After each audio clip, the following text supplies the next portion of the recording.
Доктор Бьоргенсон, жақында Нобель сыйлығына үміткер болған әлемге әйгілі балалар психологы.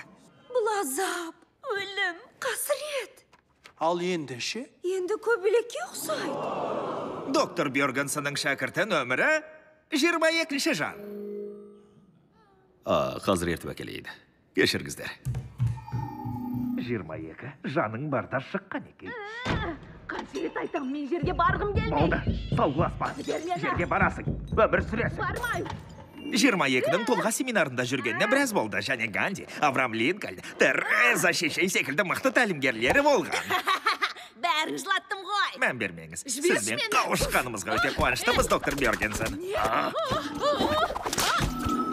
Бағымызға орай, 22-ні сіз дайындайтын болдыңыз. Ажалым келмесе деп армандайсың әлі. Оны адамдардың бәрі армандайды 22.